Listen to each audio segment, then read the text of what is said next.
was listening as part of my homework.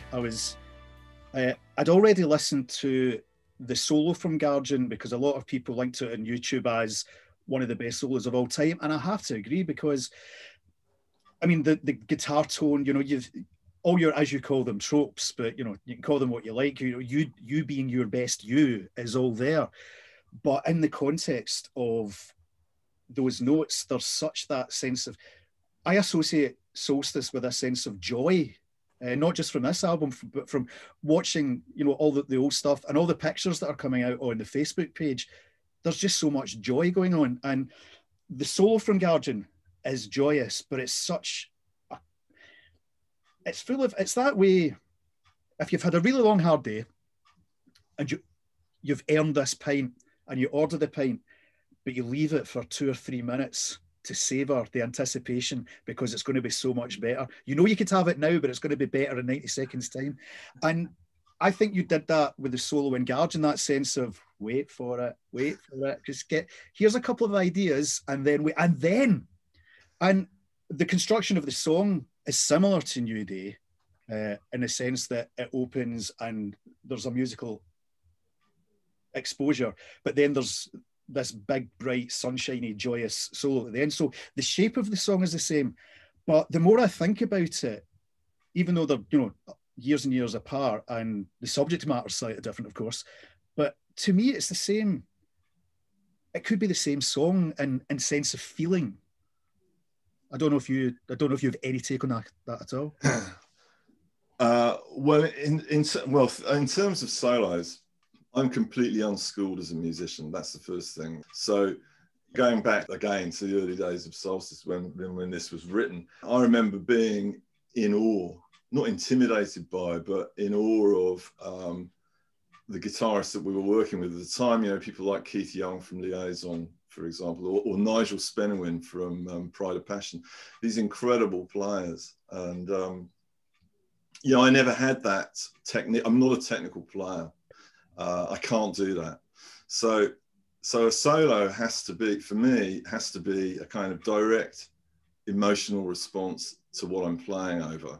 And when I'm doing, so it's never planned. And when I'm playing over it, I really don't have any idea of what I'm doing. If it's a good solo, I've no idea what's going on.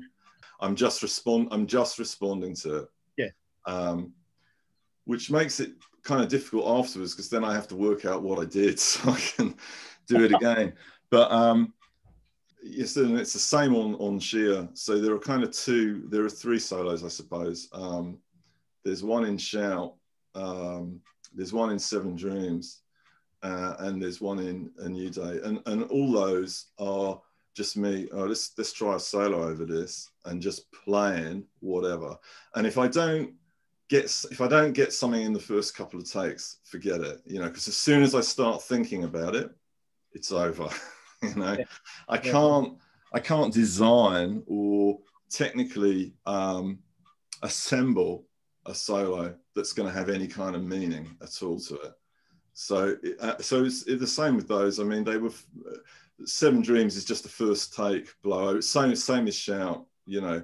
It's just I was a blow over this, and actually when we were recording Shout, Jess came in to do the vocal, and we did all those harmonies, and then the solo came up, and she was like, oh, boom, you know, that's you know, and at that point I wasn't necessarily intending to even use it, but her response to it again made me think, okay, this is worth using. So I admire all those guys that can play incredibly technically, and you know, to do that, you need to study, and it's scales, you know, and you need to know exactly what you're doing. And I'm full of admiration for that. But, you know, I'm too lazy to go down that road. And I'm inspired, you know, the kind of players that inspire me are people like Jeff Beck, who's such a visceral player. I mean, I remember going to see him live, and it literally made me weep. Yeah. Hearing him just play, because what he was doing was an emotional experience, you know, it was an emotional response to the music, and it had a message, it said something, you know. I mean, B.B. King can make you weep with 3 notes, you know what I mean? Yeah. And so I suppose I always thought, well, what's the point, you know, in trying, I mean, it's a terrible attitude, I know, And I'm shamed by the technical expertise and brilliance of so many of the guitarists that are out there, particularly in the prog world, where they're really showing what they can do. I mean, I couldn't get near any of that stuff. So, I rely on, if people connect with what I'm playing, it has to be a truthful kind of emotional response to the music. And then I work out afterwards what it was. So Guardian is the same. If people enjoy that, it's not because I'm doing anything clever or anything any half-decent guitar player couldn't technically do, but hopefully it says something that you can't say with technique necessarily, I mean. So, I mean, that's the kind of connection, I suppose, between those two solos. And New Day, as I've already said, was having a big emotional impact on me anyway. So when I played over it, that was what I was channeling. Was that the same with Guardian? Because that's, to me, that's a very intriguing concept, that not only, you can have an emotional inspiration for a solo, but in the case of A New Day, the emotional inspiration was the song itself. Exactly. Was that the case with Guardian as well? Yeah. So I mean, obviously the one that's on New Life, of course, has been played many, many times before. So the very first time we played that tune, we wrote it and went for a guitar solo in it. I would have played whatever I felt at the time, and then had to think about what I just played. Yeah. And clearly that had been played, hundreds of times. So of course it evolves, but and also I'm useless actually. I mean, I can't. I try and kind of refer back to the solos, because people come out live and they kind of want to hear that. But when I'm personally most satisfied when we're playing live is if I manage to play a solo and stop thinking about what I'm playing. The danger is that I play some real clangers, man. Real clangers, because I'm just not expert or solid enough to not play bum notes. So you just have to buy into it, I'm afraid. If you come and see the band live, hopefully I'll express something, but there'll be some ugly stuff in there along the road. As Bob Ross says, just happy accidents. Who cares?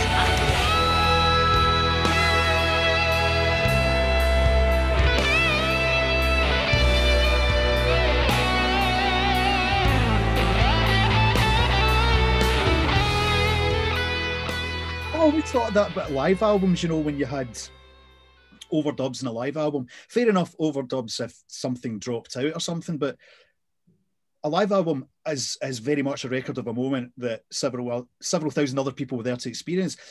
To overdub is to rob the several thousand people of the memory of the experience they were part of, in my mind. And you were there that night when he screwed up the solo, or you were there that night when they had to start that song again. That's the only truth of a live album, not a live recording per se, but if you release a live album, the truth has to be this is the account of what happened that night, including the bum notes.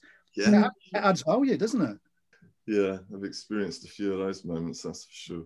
I did the front of house sound for Jethro Tull for a couple of years, and they were a fantastic band, amazing, really. And I saw them hundreds of times, and I enjoyed every single gig. But they did when they did Songs from the Wood, they actually did a sort of bit of a medley with Heavy Horses and so on. But Songs from the Wood is a big harmony thing, and this is something that we're going to have to face. It's a big harmony chorus, and the guys in the band could sing, but Ian wanted it to sound great, so it was a sample triggered by the keyboard player. Songs from the Wood, that stuff. And obviously had to hit the right note, and every single night he hit the right note. And I imagine quite a few people in the audience knew it was a sample. I mean, they weren't explicitly saying it wasn't, or it was. Yeah. But that one night he hit the wrong note, Man, even the front of house guy that no one looks at, I was under the table in shame, you know, an embarrassment.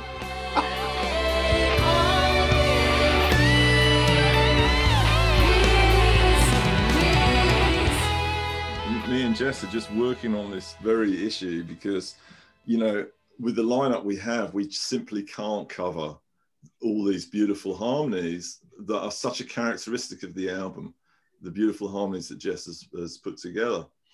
And because of that Tull experience, I really don't want to go down that road of triggering samples. It's wrong anyway, you know, I mean, maybe it's right for some people, I don't know, but not in the context of what we're trying to do. I don't want to be tied to the tempo, all those things that are restrictions on what you're trying to do live.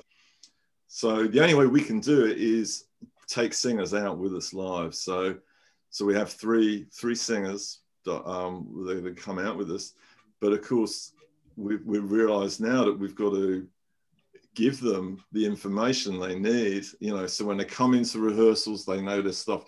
So we're going through the album right now, pulling all the harmonies out. Jess is choosing the ones that we're going to use. It's so tough.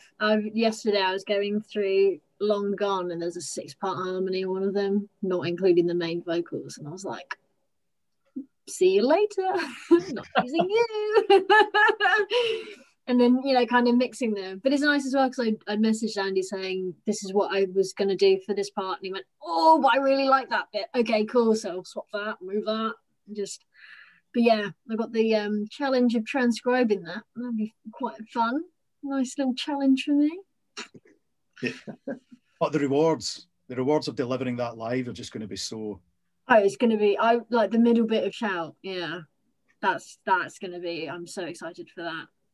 Because it's just a couple of lines repeated over and over, but I think it's one of my favorite parts of the album because it takes you out of the energetic shout bit into this kind of calm and bliss.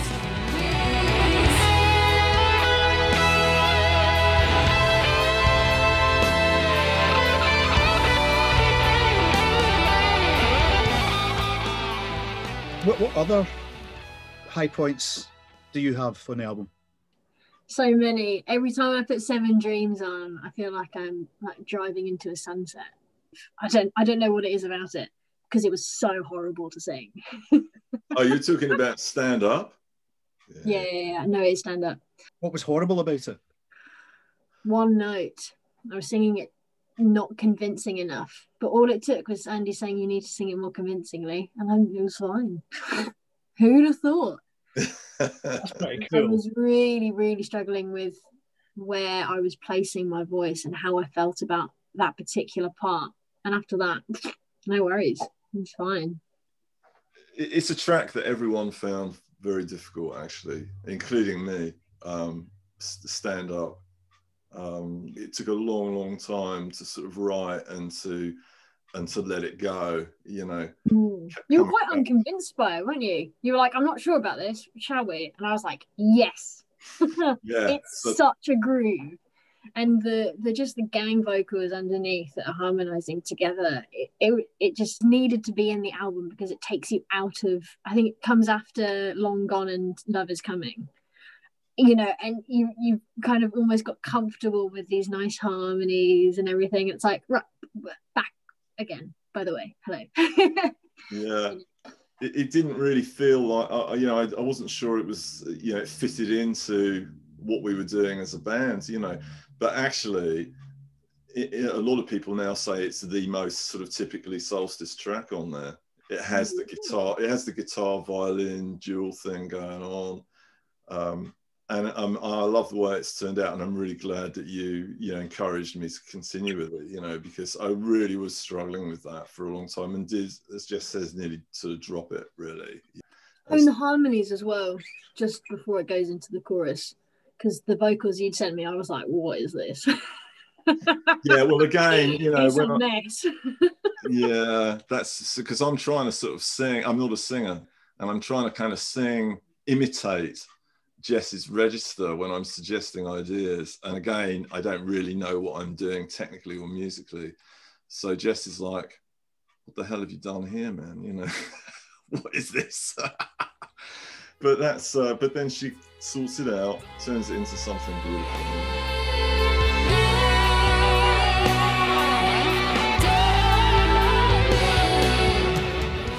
Looking back then, is there anything you would change about Shia? Is there anything that kind of niggles? To be honest, for me, you know, it sounds very conceited to say it, but right now I'm just incredibly happy with it. I mean, there are some little technical things, because obviously, you know, I mixed it, mastered it, and did all the editing in it. And, you know, I could go back. It feels good, because most of the stuff, all the previous albums, if you'd asked me the question after those, I'd say to you, all I can hear is what's wrong with it. And that's the truth. But for reasons perhaps we've explored in this interview, when I listen to songs from Shia, I'm at the point where I'm enjoying them. You know, I'm going, there isn't really much that I want to change about it right now. I might say something different further down the line, but that actually, I've just realized I've not thought about that before, but that is true. Previous albums, I would have said, I can only hear what's wrong. And with this one, I'm hearing what's right.